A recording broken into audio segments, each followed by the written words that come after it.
ये कहा जा रहा है कि इंडिया प्रोवोक कर रहा है, इंडिया की जानिब से इस तरह के पैनिक में आकर अटैक किए जा रहे हैं। क्या ये भी कहा जा सकता है कि इंडिया की गवर्नमेंट और उसके साथ साथ जो मीडिया है, वहाँ के लोग हैं, उनकी जानिब से भी एक प्रेशर था और इंडिया क्योंकि एक धमकी भी दे चुका था, तो शायद फेस सेविंग एग्जिट चाहिए था? देखिए, इंडिया के लिए ये बड़ा मसला बन गया। उसकी वजह ये कि वो जैसे ही वहाँ पे वो हुआ, उसके आप देखें ना, दुनिया में कहाँ होता है कि हमला होता है दहशतगर्दी का और 5 मिनट के अंदर उसकी FIR भी दर्ज हो जाए और फ़ौरन मीडिया ये शोर मचाना शुरू कर दे कि जी पाकिस्तान ने किया है, पाकिस्तान ने किया है। और मतलब ये इस तरह इससे पहले तो मैंने कभी देखा नहीं है।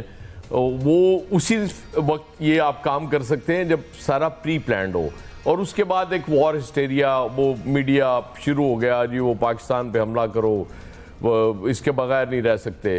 फिर उसके बाद जब वो उन्होंने यहाँ पे वो जो कार्रवाई की पहली, जिसमें हमारे मासूम शहरियों को शहीद कर दिया, मुझे बड़ा अफसोस हुआ इंडियन जहनियत पे। चले आम लोग तो समझ में आ रही होती है कि वो जज्बात उनके इतने भड़काए गए होते हैं कि वो कहते हैं कि जी वाह वाह वाह ज़बरदस्त। उनके बहुत मतलब वो पॉलिटिशियंस जब उस पर जश्न मना रहे थे कि जी हमने बड़ा कमाल कर दिया, तो वो उन्हें शर्मिंदगी होनी चाहिए थी इस बात पे कि आपने क्या जवाब दिया है उसका, जो कि बनता भी नहीं था। नो डाउट पाकिस्तान अभी तक रिस्ट्रेन कर रहा है। अभी तक वो जैसे पहले भी बताया था इन्होंने कि वो जो 1 घंटे की वो CNN कह रहा है कि ये हालिया फ़िज़ाई तारीख की सबसे बड़ी डॉग फाइट थी, जिसमें वो कह रहे हैं कि 125 तैयारों ने हिस्सा लिया। और इंटरेस्टिंग बात यह है कि दोनों तरफ के तैयारों ने अपनी फ़िज़ाई हदूद क्रॉस नहीं की। वो इंडियंस अपनी फ़िज़ाई हदूद में थे, हम अपनी थे। उसमें 5 तैयारे गिरा देना ये बहुत बड़ी कामयाबी है। और स्पेशली राफेल इसलिए बहुत इम्पॉर्टेंट था इंडिया के लिए क्योंकि जब ये पुलवामा का इशू हुआ था, इंसिडेंट हुआ था, जब हमने उनके तैयारे गिराए थे, तो उस वक्त नरेंद्र मोदी ने ये कहा था कि काश हमारे पास राफेल होते। फिर ले लिए उन्होंने, राफेल भी ले लिए। वज़ीर-ए-आज़म भी सही कह रहे थे कि हम ज्यादा भी गिरा सकते थे, लेकिन हमने 5 पर इत्तेफाक किया, तो वो ले लिए ना। उसके बाद क्या असर हुआ आपका? जाहिर है जितनी मर्जी जदीद आप टेक्नोलॉजी ले लें, चलानी तो इंसानों ने है। और वो जिस तरह की जो महारत आज से नहीं है हमारी फ़िज़ाइया की, ये कल भी मैं अर्ज़ कर रहा था कि हमेशा से हमारी फ़िज़ाइया बहुत आउटस्टैंडिंग रही है और इनकी परफॉर्मेंस हमारे पायलट्स की अनमैच्ड है। इसलिए वो आपको रिजल्ट्स इस दफ़ा भी मिले। और फिर उसके बाद यही करना था इंडिया ने कि वो जी आज मतलब फ्रॉम नोवेयर अचानक उन्होंने कहा जी कि 25 ड्रोन्स भेज दिए, और उसके बाद जो ड्रोन्स का असर हुआ वो भी आपके सामने है। लेकिन वो जाहिर है जब आप अपने मुल्क के अंदर एक फ़िज़ा बना रहे होते हैं ना, तो आप यही कह रहे होते हैं कि देखें जी हमने ये कमाल कर दिया। क्योंकि अब तो वक्त है, लोग थोड़ा रेस्टलेस हुए हैं कि अभी तक पाकिस्तान ने जवाब क्यों नहीं दिया। क्योंकि कल रात बहुत ज़्यादा एक्सपेक्टेशंस थी लोगों की कि कल रात हमने जो गुजर गई जवाब देना। क्यों? उसकी वजह ही कि ये भी हमारे कुछ मीडिया के लोग ही हाइप बना रहे थे कि जी वो तय हो गया, आज रात हमने वो कर देना है। लेकिन जाहिर है इस तरह की चीज़ें अचानक नहीं हुआ करती या किसी की ख्वाहिश पे नहीं होती। पॉसिबल है कि इंडिया अपने मीडिया की ख्वाहिश पे इस तरह का काम कर दे, लेकिन पाकिस्तान में इस तरह नहीं होता। तो जवाब तो ज़ाहिर देना है, और जब देंगे फिर इंशाल्लाह उसके रिजल्ट्स भी सामने आएंगे और वो पता चल जाएगा इंडिया को भी कि क्या रिजल्ट्स आते हैं उसके। सही। खालिद क़य्यूम साहब, जवाब तो दिया जाएगा, इस बात का इरादा भी कर लिया गया है। वज़ीर दिफा ख्वाजा आसिफ साहब का बयान सामने आया, राना सनाउल्लाह भी इस बारे में कह चुके हैं कि अगर भारत आगे बढ़ता है तो हम भी आगे बढ़ेंगे, उसको जवाब देंगे। लेकिन भारत एस्केलेशन फिर बढ़ा रहा है, कहीं पर रुक नहीं रहा। चाहे वो स्टेट स्पॉन्सर्ड दहशतगर्दी हो जो बलूचिस्तान में, KP में करता रहा है, अब डायरेक्ट कन्फ्रंटेशन भी कर रहा है। भारत इस प्रोवोकेशन को कहां तक ले जाएगा, कहां तक जाने को तैयार है भारत? अच्छा देखिए, पहली बात तो यह है कि जो फैसले कौम परस्त नज़रियात या इंतहा पसंदी या मज़हब की बुनियाद पर किए जाते हैं, वो दानिशमंदाना फैसले नहीं होते। और जो इस वक्त न्यू दिल्ली की तरफ से, नरेंद्र मोदी सरकार की तरफ से आज जो इंतहा पसंदाना आज जो फैसले किए जा रहे हैं, उससे पूरे खित्ते का अमन जो है वो ख़तरे में पड़ गया है। और इसके साथ जो है बाद में आगे चलकर अगर ये सूरत हाल कशीदगी ख़त्म नहीं होती तो फिर नरेंद्र मोदी की जो इंतहा पसंदाना पॉलिसियाँ हैं उससे ना सिर्फ खिता जो है वो ख़तरात से दुचार होगा, बल्कि वो फिर पूरी दुनिया को जो है वो अपनी लपेट में ले सकता है, क्योंकि ये दोनों जो है कोई दो आम मुल्कों की जंग नहीं होगी, ये दो जोहरी ममालिक जो हैं उनके दरमियान जब जंग होगी तो इसके असरात जो हैं वो सिर्फ इस खित्ते तक महदूद नहीं रहेंगे, बल्कि आप कह सकते हैं कि दो नहीं 3 जोहरी ताकतें इस खित्ते के अंदर हैं। चीन भी इस खित्ते के अंदर है, और जहां पर हम देखते हैं कि इंडियन मीडिया के अंदर जहां पर पाकिस्तान को हदफ बनाया जाता है, पाकिस्तान को टारगेट किया जाता है और पाकिस्तान के ख़िलाफ़ वहाँ का मीडिया जहरीला प्रोपेगेंडा करता है, उसी तरह उसके साथ जो है वो चाइना को भी जो है वहाँ का मीडिया जो है वो हिट करता है, टारगेट करता है। वहाँ पर भी जो है एक चाइना के ख़िलाफ़ भी जो है एक नफ़रत को उभारने की कोशिश की जाती है।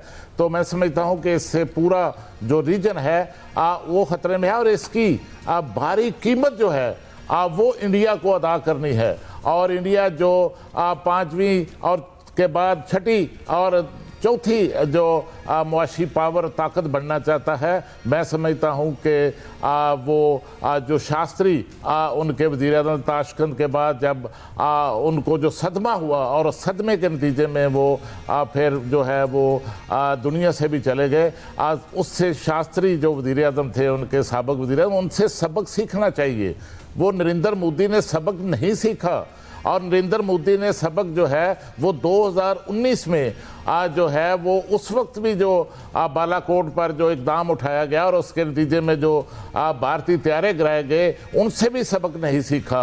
और अब जो 5 तैयारे जो हैं वो भारतीय हुकूमत के फ़ज़ाइया के जो गिराए गए हैं, जिनकी टेक्नोलॉजी पर बड़ा नाज था भारत को, भारतीय हुकूमत को, वो उनका नाज जो है वो खाक में मिल गया, उनसे भी वो सबक सीखने के लिए तैयार नहीं है। और जो बात आपने की कि अब आगे क्या करना चाहता है, देखिए कि इस वक्त भी पाकिस्तान के अंदर तो कोई किसी किस्म का जो है वो जल्दबाजी भी नज़र नहीं आ रही। पाकिस्तान के अंदर कोई ऐसा माहौल भी जो है वो पैदा नहीं हुआ, क्योंकि पाकिस्तान की जो कौमी सलामती कमेटी है, जब से उस कौमी सलामती कमेटी में वज़ीर-ए-आज़म पाकिस्तान शहबाज शरीफ की ज़ेर सदारत इजलास में अफवाज पाकिस्तान को जो है वो अख्तियारात दिए गए हैं, हदाफ दिए गए हैं, और उसके बाद एक खौफ है पूरे इंडिया के अंदर, भारतीय हुकूमत के अंदर, नरेंद्र मोदी सरकार को और उनके साथियों को। तो वो उस खौफ की वजह से आज फिर जो है वो ड्रोन्स के जो है वो पाकिस्तान में हमले किए गए, और उसका भी हशर जो है वही हुआ जो भारतीय जहाज़ों के साथ जो है, फ़ज़ाइया के जहाज़ों के साथ हुआ।